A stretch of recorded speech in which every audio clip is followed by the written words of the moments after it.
Bienvenue dans ce 3e épisode concernant le cheminement de ma petite jument Havana. Si vous n'avez pas vu les 2 premiers épisodes, je vous invite à les regarder afin de comprendre le cheminement et l'histoire de cette petite jument qui vient d'Espagne. Depuis quelques jours, Havana développe de nouveaux tics et nouveaux comportements non désirés. Elle mâche sa langue et a tendance à jeter sa tête en l'air, ce qui me rappelle le head shaking. Je me rends compte aujourd'hui, et cela m'a beaucoup touchée, que via ma jument, je travaille sur des traumatismes qui me concernent également. Évidemment, il n'y a pas de hasard si je suis tombée sur elle. Je me penche alors sur les traumatismes. Comment naissent-ils réellement ? Que se passe-t-il dans le corps ? Lorsque l'on vit un traumatisme, nous nous déconnectons très vite de notre corps. Nous nous rendons même plus compte de certains mouvements.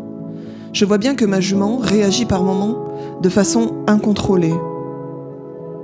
Elle n'est plus consciente des contours de son propre corps. Il y a quelques semaines, je disais que ma jument ne supportait pas d'être touchée. Mais je comprends aujourd'hui qu'il y a une grande différence entre ne pas supporter et ne pas savoir être touché.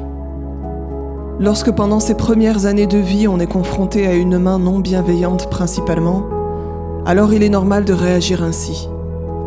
J'espère que tous ces petits pas que je fais vers elle lui permettront de s'ouvrir et de s'exprimer pleinement et de reprendre possession entièrement de son corps. Je vais vous expliquer dans cet épisode les premières choses que j'ai mises en place.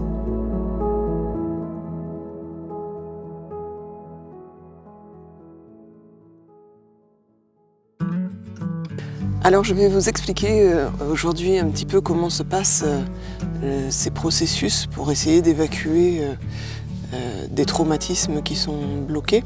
Ce qu'il faut savoir, c'est que quand il y a en fait un traumatisme, c'est une accumulation d'énergie à l'intérieur du corps, que ce soit pour les humains ou pour les mammifères.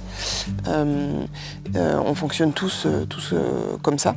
C'est-à-dire qu'au moment où il y a une situation stressante dans laquelle on va réagir instinctivement par la fuite ou par la charge ou le combat, si on n'a pas la possibilité d'évacuer en fait cette énergie en nous, si on est maintenu, donc dans le cas d'Havana, probablement qu'elle a vécu des situations où elle a été stressée et où elle a été maintenue ou bloquée dans un endroit très réduit, où elle n'a pas pu sortir en fait, où elle n'a pas pu mettre en place ce besoin de fuite ou de charge.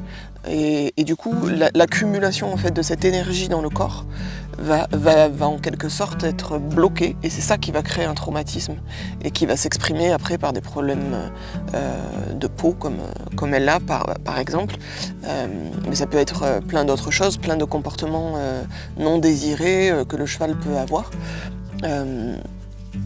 Et cette tension-là, si en fait on ne lui permet pas de se compléter, de se finir, elle ne peut pas s'évacuer. Et si elle ne peut pas s'évacuer, ça va faire une tension intérieure permanente en fait, et donc un mal-être. Vraiment, l'idée c'est de vous montrer tout simplement ce que j'essaye de mettre en place via cette formation-là pour aider ma jument. Alors c'était pas du tout le but pour moi quand j'ai commencé cette formation, puisque le but pour moi voilà, c'est d'aller aider n'importe quel chevaux et d'en faire une activité voilà, ce dont je rêve depuis que je suis gamine, quoi.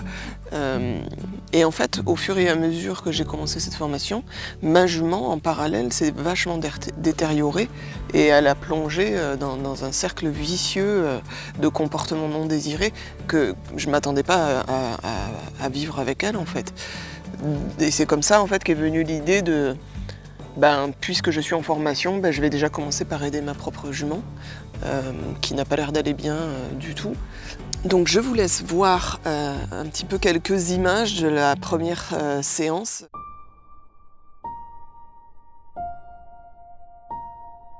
Donc évidemment, je ne vais pas pouvoir vous transmettre le contenu d'une formation qui est privée et qui est payante, n'est-ce pas ? Par respect pour Sandy Le Tart, évidemment. Mais je peux vous expliquer un petit peu le cheminement que nous faisons, elle et moi. Ici, nous sommes sur une phase 1 de complétion, c'est-à-dire que c'est un petit peu un état des lieux de l'état psychologique du cheval.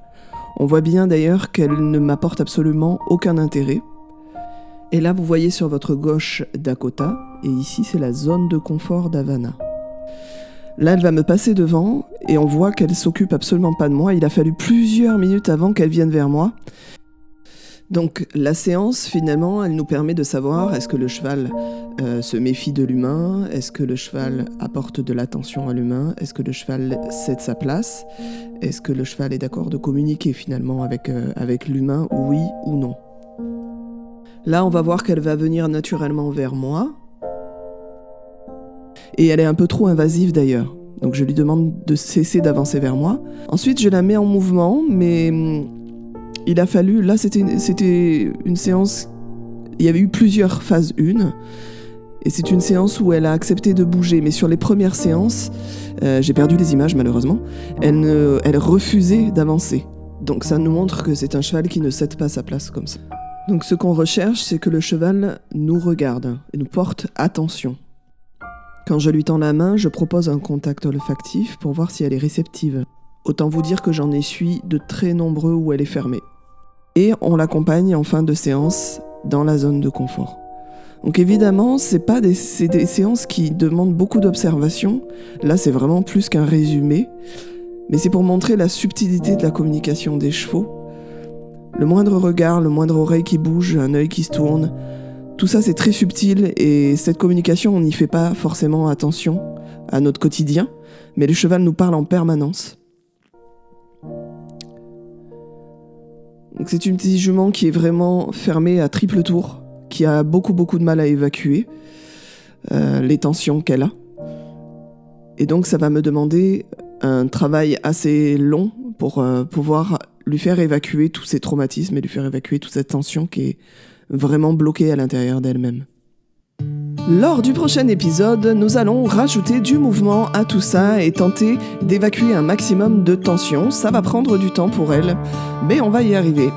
Nous irons également voir peut-être d'autres techniques, mais nous allons surtout nous écouter nous-mêmes dans ce cheminement qu'elle fait elle avec moi, que je fais moi avec elle. Merci d'avoir pris le temps de regarder ce petit épisode. Merci de prendre le temps de chercher à comprendre pour vous, pour nous, pour eux. Bye bye!